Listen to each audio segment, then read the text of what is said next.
Alors pourquoi je dis que la prospection et avoir un setter, c'est gay?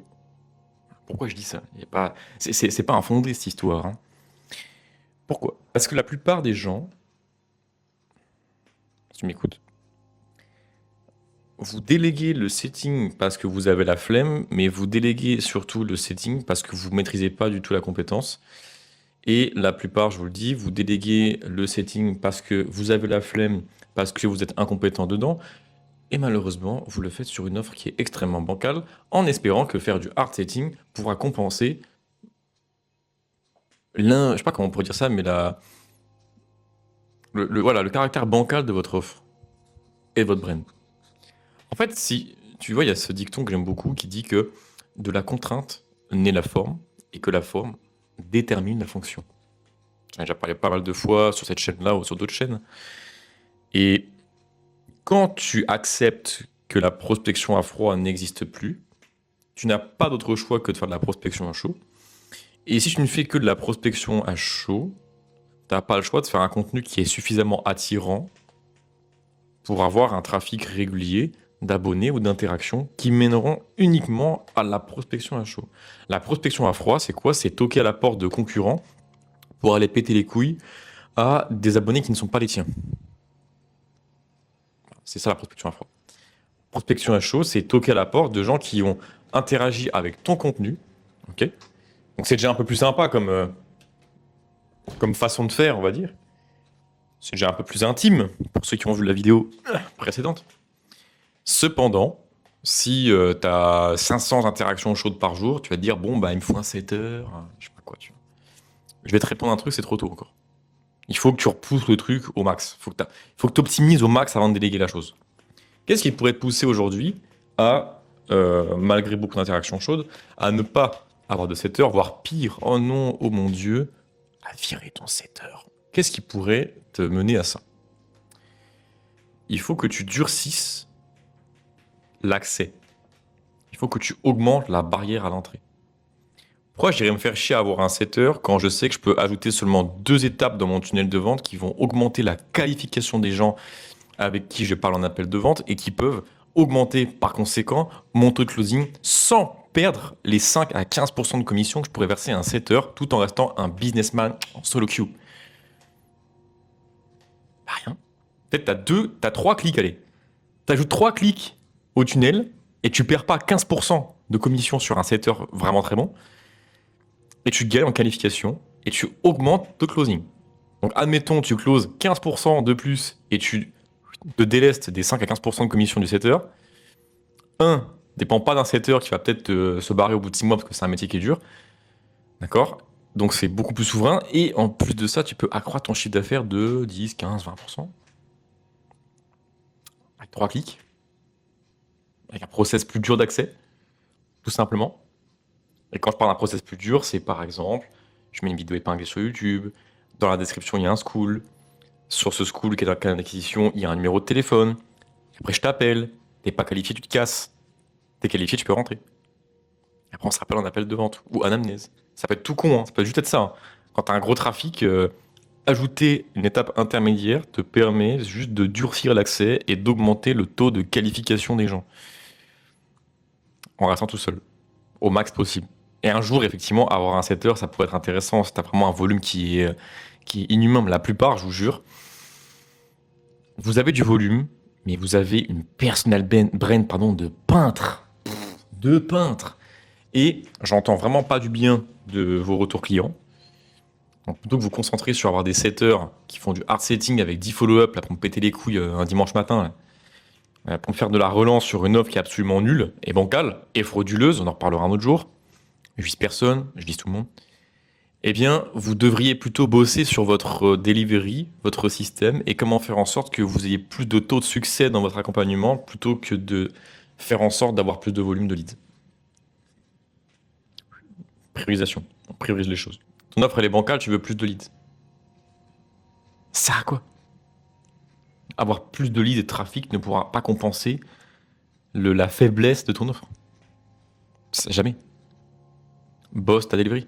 Tu devrais consacrer un peu de ton temps tous les jours à l'optimisation de ta delivery. Tu devrais consacrer un peu de ton temps tous les jours à peaufiner cette délivrabilité, comment je peux mieux m'occuper de mes clients aujourd'hui? Plutôt que de te disperser là, avec un setter. Oh, et puis si tu prends un closer, c'est encore pire, hein. Donc voilà pourquoi il faut que tu vires ton setter en fait. La plupart des gens, vous engagez un setter beaucoup trop vite parce que vous n'avez pas les couilles et parce que vous êtes nul à chier en prospection. Donc ça sert à rien. Ne délègue pas ce que tu maîtrises pas, comme tu le sais. C'est un truc que je te répète bien souvent. Et parce que votre système, il n'est pas optimisé. Je comprends pas pourquoi vous faites ça en fait. Je comprends pas. Donc dès que je vois un mec qui me prospecte, c'est le jeu, ok, et que c'est un setter qui écrit à sa place, je le range directement dans la case des nuls. C'est comme ça. C'est comme ça. T'as beau avoir un super chiffre d'affaires, ton taux de succès client est de même pas 50%. Je le vois, je le vois, je le vois. Et j'ai fait prospect espion pour beaucoup de mes concurrents. Qu'est-ce que c'est faire prospect espion? C'est me pointer en appel de vente pour aller casser les couilles à un closer ou au gars en 1v1 directement, lui faire croire que je suis intéressé par son offre et en fait, pull-up, je vais y réfléchir, je coupe l'appel. Pour voir jusqu'où le gars il peut aller, tu vois. C'est une technique d'enculé, hein. Et quand tu fais un peu trop ça, après tu commences à être connu, on se rappelle un peu de ta tronche. Donc faut pas trop en abuser. Mais quand je fais ça sur quelqu'un, une sorte d'étude de cas, tu vois, je remarque qu'il coche toutes les cases. Offre bancale, un ratio entre personnes entrant dans le coaching, taux de succès très très bas, 20-30% maximum. Donc le mec s'autorise 70% d'échecs. Aucun problème. Mais il pourra se défendre en disant bah c'est pas ma responsabilité, le mec qui est en accompagnement, puis il fait rien, tu vois. Un mec qui fait rien n'a pas sa place dans ton accompagnement. Un mec qui fait rien n'a pas sa place dans ton écosystème. Mais t'as voulu closer en fait.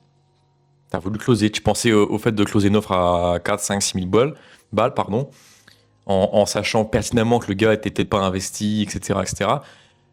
Mais vu que t'es encore dans le manque et, et que tu penses encore à l'argent avant de penser à l'impact, pardon, eh bien tu vas faire du hard closing, tout comme tu feras du hard setting pour compenser cette mascarade, pour dissimuler cette mascarade-là. Et il y aura une autre variable. Il y aura une autre variable à la con, dont on parlera après dans la vidéo suivante, qui est hyper liée. Mais voilà pourquoi il faudrait que tu vires ton setter dès aujourd'hui. Ta delivery est pas bonne, ton système est pas bon, donc ton business est instable. Ton business est instable. Pendant que tu cherches à faire plus de clients, t'en as qui cherchent à faire plus de cash par client. Tu vois ce que je veux dire? Pendant que tu cherches à setter et à closer à tour de bras des mecs à l'appel, juste pour te branler sur ton chiffre d'affaires, j'ai fait 20K, 30K ce mois-ci, et que t'as fait 30K, toute charge déduite et toute charge déduite, qu'est-ce qui va te rester pour toi? Il va te rester 7000 euros net. Ok, cool. Voilà. Bah, moi, je fais 8K brut, il me reste 7K net en fait. On est au même niveau d'égalité. Voilà. Mais pas que 30K. Et je suis en slip. Et je bosse 2 fois moins que toi, sûrement. Je suis quasiment sûr et certain. J'ai pas d'équipe. Je fais tout à la mano, tout seul. Je suis convaincu qu'on peut arriver à 15 000 euros par mois tout seul. Quand on fait bien les choses. 15 ou 20 000. Et c'est des gens voilà, qui vont se masturber sur leur chiffre d'affaires. Et qui vont pas prendre le temps de décortiquer comment ils l'ont généré. Parce que si tu commences à leur dire, mais écoute, t'as fait 30 000 euros de chiffre d'affaires, c'est bien, mais bon, c'est permis par du hard setting qui compense une delivery de merde où tu t'autorises un élève sur 2 à échouer. Et pendant que tu perds ton temps à signer encore plus de mecs tous les mois pour faire accroître ce chiffre d'affaires, parce que tu veux juste plein de thunes, plein de thunes, plein de thunes, parce que pour toi, ta vie, c'est quoi? C'est l'argent, l'argent, l'argent, l'argent, l'argent, l'argent, l'argent. Il y en a, en fait, ils pensent au contraire et ils se disent comment je peux faire plus de cash par client parce que je veux les garder sur le long terme, parce que j'ai fait une belle sélection et je mise sur. En fait, c'est mes poules, hein, tu vois. Je mise mes jetons sur des énormes têtes et si je peux bosser avec eux pendant 1 an, pendant 2 ans, et même 3 ans et plus, c'est encore mieux. Et je sais que s'il y a une personne qui rentre dans l'accompagnement, il y a 90% de chances pour qu'il ait un très bon résultat et qu'il garde une superbe image de mon service et de ma personne. Pas pareil. Tu gagneras sensiblement moins d'argent en faisant ça au début. C'est possible. C'est possible. Est-ce que tu bosses pour l'argent? Oui, évidemment. Est-ce que tu bosses que pour l'argent? Parce qu'à vous voir, On dirait, hein, franchement. Ou est-ce que vous bossez pour l'impact que vous voulez avoir sur le monde? Tu pourras me dire oui. Mais si ton profil, il parle que de thunes, j'ai fait de l'argent, j'ai fait du CA, du machin, du truc. Tu penses encore trop à l'argent. Tu penses encore trop au chiffre d'affaires, mec. Tu penses trop à ça encore. Erreur. Je te dis, erreur, tu plantes. Je te le dis, tu plantes. Hop. Je te le dis, tu te plantes maintenant. Tu vas tôt ou tard te taper un mur, une sorte de crise existentielle, une sorte de crise identitaire dans laquelle tu vas te dire putain, j'ai plein de thunes, mais pourquoi je fais ça, bordel? J'en sais rien. Et magiquement, tu vas commencer à parler de personal brand. Tu vas commencer à voyager et à trouver des espèces de réponses dans des bouquins de dev perso, etc. Parce que tu te fais chier en fait. Voilà. Pourquoi tu devrais virer ton secteur dès aujourd'hui? Optimise ta delivery. Si tu veux de l'aide pour ça, pour la delivery, sache que moi j'en ai pondu des delivery. J'en ai pondu des dizaines et des dizaines et des dizaines pour des coachs santé, pour des prestataires de services dans la santé, même dans le filmmaking pour te dire. J'en ai pondu des delivery. Et j'ai même optimisé mes outils pour que les accompagnants en santé, coachs santé, etc., puissent mieux délivrer aussi. Ta delivery aujourd'hui, si elle est faillible, et que tu te reconnais dans ce que je raconte ici, avec le setting, le hard setting, l'offre bancale, etc., t'as pas de pilier d'offre clair, tu peux me contacter d'ores et déjà sur Instagram, et je me ferai un plaisir de pouvoir t'aider pour trouver une solution à ton problème de delivery bancal. Et de cette heure qu'il faut que tu vires immédiatement, amigo.